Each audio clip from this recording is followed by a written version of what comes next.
Good morning. तर आता मस्त ब्रेकफास्ट झाला, फ्रेश झालो आहे आणि आम्ही चाललो आहे आता इथे जवळच 20 किलोमीटरवर एक निळकंठ महादेवाचं मंदिर आहे. तर तिथे दर्शनासाठी निघालो आहे आणि मॅडम मस्त आता रेडी झालेत एकदम.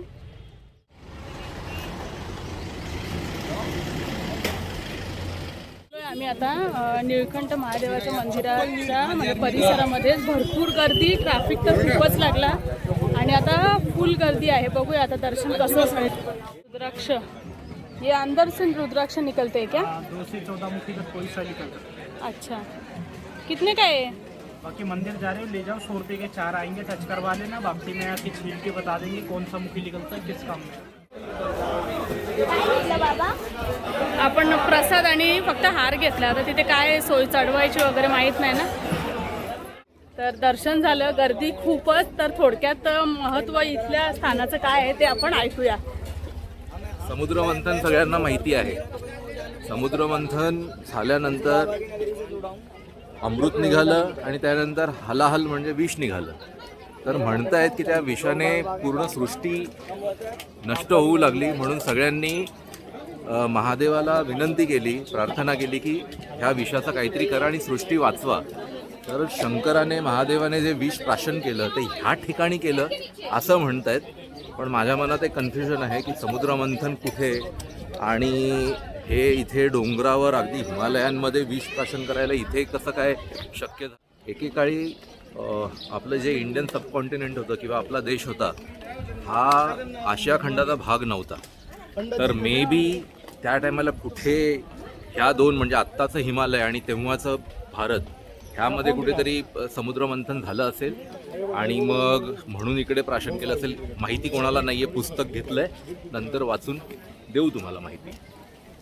रुद्राक्षाची फळं घेतली आहेत आम्ही आणि बघूया आता किती मुखी निघतंय ते सोलून घेतोय.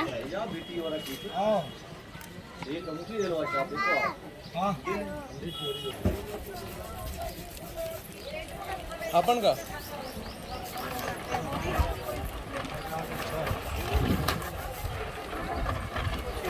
5 मुखी निघालाय. हे मंगेले हातात काय दीजिए. हा बघ कसे मुखी कसं समजतं. हे बघ ना, लाईन आहे बघ. 1 2 3 4 5. अरे वा, चला आता दुसरा पण घेतलाय आम्ही. बघूया आता तो काय निघतोय. 3 मुखी. आई हा बघ 3 4 5. हा 5 आहे. कसा काय लाईन दिसते.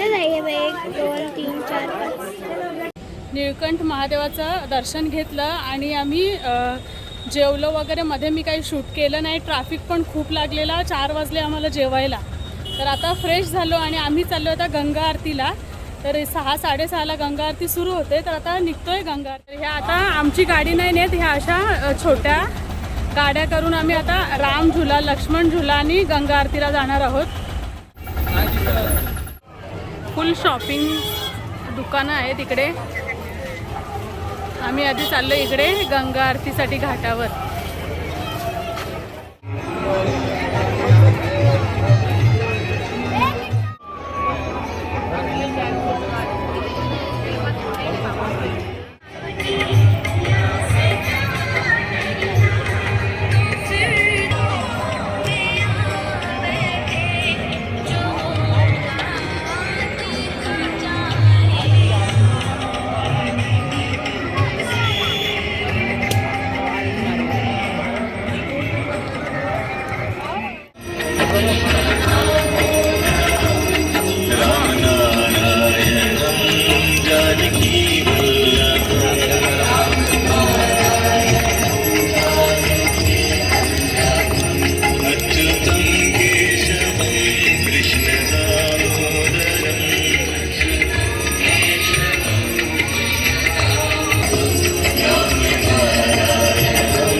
नमः पार्वती पतये हर हर हर महा आरती झाल्यानंतर आम्हाला असं वाटतं की हे पाणी जे दिसतंय ना एकदम एसी सुरू आहे आणि एकदम गार झालंय सगळं. शंकर मौल विहारणे कूलिंग. मौमती रास्ताम हाँ? पद कमले मौमती रास्ताम तम पद कमले. अब सभी के ऊपर भगवती माँ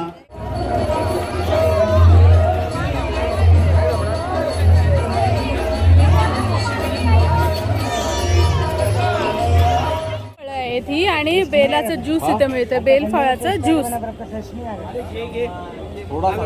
अर्धा ग्लासच घ्या मग. पेट के लिए सही अच्छा रहता है क्या पेट के लिए? अच्छा है, ऐसा है.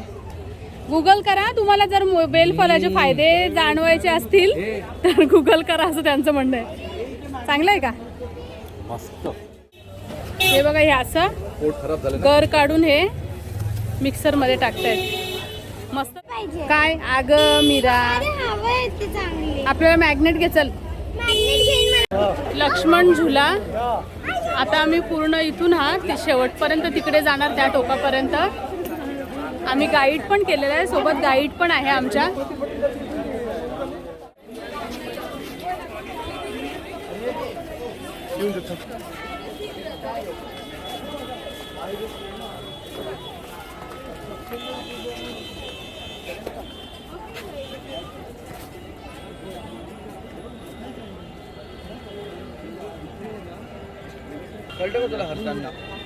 चल मीरा, कसं वाटतंय ग? भीती वाटते? असणार किंवा तिखंड बाहेर, तिखंड कोण गोष्ट बाहेर आहे का बघूया.